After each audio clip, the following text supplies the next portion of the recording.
Assalamualaikum warahmatullahi wabarakatuh. Perkenalkan, saya Jutnaza Humaira dengan NPM 23081801059 dari Praktikum Pemrograman Big Data kelas P2 akan mempresentasikan hasil proyek ujian akhir semester saya mengenai summary materi yang telah saya belajar pada praktikum Big Data ini. Adapun materi yang telah saya belajar pada praktikum kali ini yaitu konsep dasar data gambar dan EDA, model klasifikasi gambar CNN, transfer learning, anotasi gambar menggunakan RoboFlow, deteksi objek gambar, membangun streamlit pada dashboard, scraping data, dan analisis sentimen.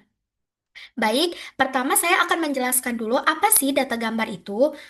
Data gambar merupakan data visual yang terbentuk dari beberapa kumpulan pixel yang menyimpan informasi warna dan intensitas, di mana citra gambarnya ini dapat berupa RGB dan biasanya disimpan dalam format PNG atau JPG. Data gambar ini bisa ditampilkan dan diolah oleh komputer untuk berbagai keperluan seperti pengenalan objek, analisis gambar, dan pemrosesan citra. Berikut merupakan contoh data gambar yang biasa kita lihat dan di sampingnya merupakan data gambar yang diterima oleh komputer. Baik, sebelum kita melanjutkan analisis data gambarnya itu secara lebih mendalam, sebaiknya kita melakukan analisis data eksplorasi terlebih dahulu, di mana tujuannya sama seperti pada data lainnya, tetapi pada data gambar ini kita lebih fokus ke aspek visual dan komposisi pixelnya, di mana penerapan EDA pada data gambar ini antara lain seperti visualisasi sampel gambar, analisis ukuran dan resolusi, histogram intensitas pixel, dan beberapa penerapan EDA pada data gambar lainnya. Baik, selanjutnya kita masuk ke model klasifikasi gambar atau CNN. Apa sih CNN itu? CNN atau Convolutional Neural Network itu merupakan salah satu jaringan saraf deep learning yang dirancang untuk mengolah data gambar dengan mengenali pola secara otomatis melalui operasi konvolusi, di mana CNN ini dia dapat kita gunakan untuk klasifikasi gambar dan deteksi objek. Di mana CNN ini dia dapat mengekstraksi fitur-fitur penting dalam gambar. Misalnya contohnya dia bisa seperti tepi, tekstur, dan bentuk dari gambar tersebut. Adapun bagaimana sih tahapan klasifikasi gambar ini? Yang pertama tentunya kita harus mempersiapkan dataset terlebih dahulu dan melakukan eksplorasi data terlebih dahulu. Lalu kita melakukan preprocessing gambar, membangun arsitektur model CNN-nya, menggunakan callbacks, dan yang terakhir kita melakukan evaluasi model. Berikut saya akan menjelaskan lebih detail bagaimana tahapan CNN ini. Yang pertama, pada project lab sebelumnya, saya menggunakan dataset five flower types classification yang merupakan dataset yang terdiri dari 5 kelas bunga yang masing-masing kelasnya itu terdiri dari 1.000 gambar, di mana klasifikasi bunganya itu ada di mana kelas bunganya itu ada lili, lotus, orchid, sunflower, dan tulip. Lalu selanjutnya saya melakukan preprocessing data di mana di mana kita bisa melakukan rescaling, resize, splitting data dengan membagi tiga data menjadi train, validation, dan test. Trainnya itu 70%, validationnya 20%, dan tesnya itu 10%, melakukan data augmentation dan rescale, dan terakhir kita melakukan data generator. Lalu kita membangun arsitektur model CNN yang terdiri dari input layer, convolutional layer, batch normalization, ReLU, max pooling, dropout, data augmentation, flatten layer, dense layer, dan output layer yang menghasilkan prediksi akhir dari data gambar kita dengan menggunakan parameter softmax. Lalu kita jangan lupa menggunakan callbacks yang bertujuan untuk yang bertujuan agar dapat memantau dan mengatur proses training model kita agar lebih efisien dan lebih optimal. Adapun jenis callback yang biasa digunakan pada klasifikasi gambar itu ada early stopping, model checkpoint, reduce LR on play 2, dan tensor board. Tetapi pada praktikum ini lebih sering digunakan early stopping dan model checkpoint. Lalu selanjutnya kita melakukan training model CNN dengan menggunakan beberapa parameter seperti optimizer, epoch, dan batch size di mana epoch yang sering kita gunakan itu adalah 10 sampai 50 epoch tergantung berapa banyak data berapa banyak data gambar yang ingin kita olah. Semakin banyak datanya, maka semakin banyak pula epoch yang perlu kita lakukan, yang perlu kita pakai.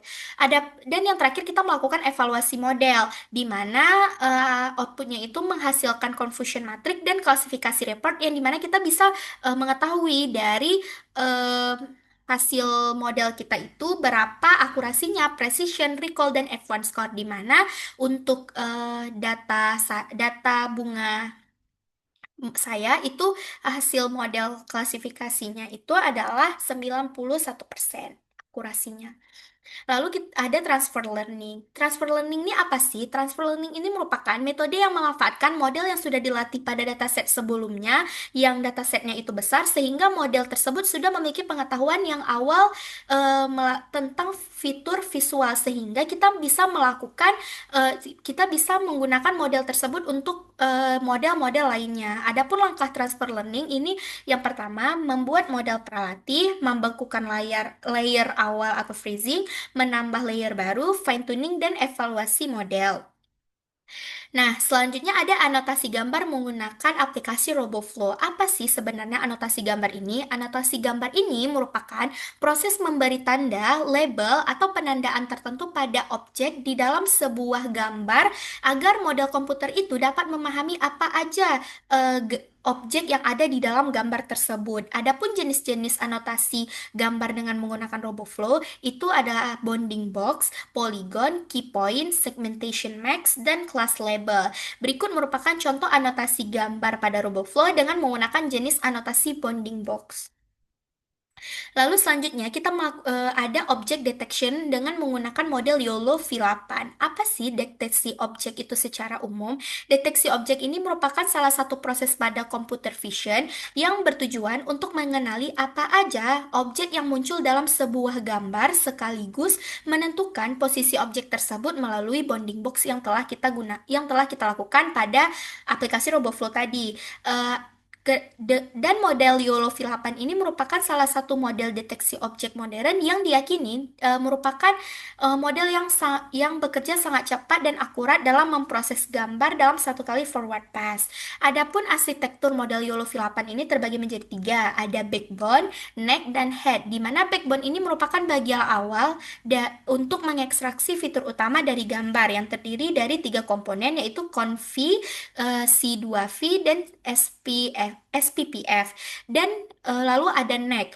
Neck ini merupakan penghubung yang mengombinasikan fitur dari berbagai resolusi, di mana komponennya itu juga ada tiga, ada upsample, concat, dan C2V. Dan head itu merupakan bagian akhir yang menghasilkan prediksi dari objek yang telah kita input tadi.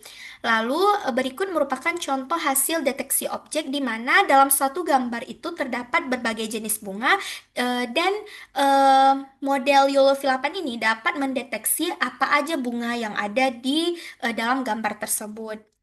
Lalu selanjutnya, Streamlit Dashboard. Streamlit ini sendiri adalah framework Python yang digunakan untuk membuat aplikasi web interaktif secara cepat, terutama jika kita ingin melakukan visualisasi data, analisis, dan penerapan model-model machine learning lainnya. Adapun komponen Streamlit ini terdiri atas ST-Title, ST-Markdown, ST-Column, dan beberapa komponen Streamlit lainnya yang dapat digunakan untuk membuat website agar lebih interaktif. Jadi dalam membuat dashboard ini saya menggunakan dua aplikasi bantuan yaitu GitHub dan Streamlit. GitHub itu merupakan platform berbasis cloud yang dapat menyimpan code yang sudah kita buat secara version control menggunakan Git. Bagaimana sih fungsi dan hubungan GitHub dan Streamlit ini? Jadi si GitHub ini dia yang menyimpan code yang telah kita buat yang nantinya akan dia deploy ke aplikasi Streamlit. Sedangkan Streamlit ini dia merupakan sebagai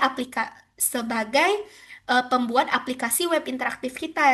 Dia yang menjalankan kode yang telah kita buat di GitHub tadi. Nah, berikut merupakan alur eh, dalam membangun Streamlit Dashboard, di mana kita harus mendeploy dulu model CNN dan model deteksi objek YOLO yang telah kita buat di beberapa project-project terdahulu. Lalu kita deploy ke framework, frameworknya itu berupa GitHub dan Streamlit, yang nantinya mereka akan berkombinasi dan akan menghasilkan dashboard dan website interaktif. Contohnya itu seperti dashboard seperti website yang telah saya buat yaitu AI Flower Vision. Hmm.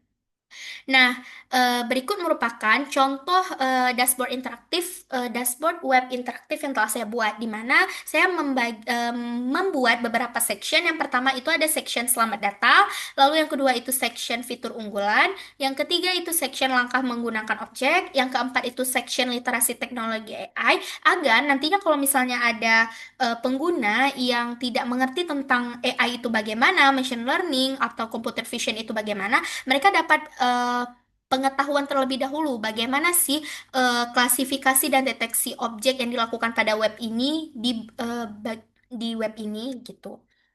Lalu ada section personalisasi pengguna di mana pengguna itu dapat menginput nama dan tujuan mereka menggunakan web ini untuk apa. Lalu ada section analisis gambar yang mereka bisa pilih mode analisis yang mereka mau, apa klasifikasi bunga atau deteksi objek pada bunga. Berikut merupakan contoh analisis klasifikasi bunga lotus dan deteksi objek pada bunga lili. Lalu, materi selanjutnya adalah scraping data. Apa sih scraping data ini? Scraping data ini merupakan salah satu metode untuk mengambil data, contohnya nih, seperti data komentar atau sentimen dari situs web secara otomatis menggunakan program atau sintaks Python, di mana data yang biasa kita scraping itu seperti data komentar, data review atau penilaian produk dari aplikasi, cuitan atau postingan Twitter dan beberapa data-data lainnya yang sering di scraping. Terus untuk apa sih kita melakukan scraping ini? Biasanya itu kita gunakan untuk menganalisis sentimen yang kita gunakan untuk mengumpul informasi dari berbagai sumber secara otomatis. Bagaimana sih proses kerja si scraping data ini? Yang pertama, kita harus mengirim request ke website untuk mengakses halaman, lalu mengambil konten halaman, memilih elemen data yang dibutuhkan, menarik data dengan tools, dan menyimpan data ke CSV ataupun database. Nah, yang terakhir adalah analisis sentimen. Analisis sentimen ini merupakan proses mengidentifikasikan dan mengevaluasi opini, perasaan, atau sikap dari seseorang terhadap terhadap suatu topik, produk, atau layanan. Jadi, topik di sini merupakan kita ingin melihat sentimen dari komentar yang ada di aplikasi Pinterest, di mana kita tujuannya itu untuk mengetahui apakah opini mereka tentang aplikasi ini bersifat positif, negatif, atau netral. Adapun langkah-langkah analisis sentimen itu, yang pertama kita mengumpulkan dataset dengan cara scraping data terlebih dahulu seperti yang telah saya jelaskan sebelumnya. Lalu kita melakukan preprocessing data yang terdiri atas case folding, menghapus stop word, tokenizing, stemming, dan normalisasi teks. Lalu kita melakukan EDA atau eksplorasi data analisis, modeling, evaluasi model, dan yang terakhir kita memprediksi apakah ulasan mereka itu positif, negatif, atau netral. Nah, berikut merupakan top 20 kata yang paling sering muncul pada komentar atau ulasan pada aplikasi Pinterest. Word cloud-nya juga dapat dilihat, yang terbesar itu bagus. Lalu ada pun klasifikasi sentimen yang kelas terbanyaknya itu adalah positif, yang kita yakini atau kita ketahui bahwa aplikasi ini cukup cukup banyak diminati oleh pengguna. Dan yang terakhir ini adalah contoh hasil prediksi sentimen aplikasi Pinterest dengan menggunakan model multi-class, di mana contoh ulasannya itu seperti aplikasi ini sangat bagus untuk mencari referensi. Nah, eh, ketiga model tersebut memprediksi bahwa ulasan tersebut positif. Sekian presentasi dari saya. Apabila ada kesalahan, saya mohon maaf. Wassalamualaikum warahmatullahi wabarakatuh.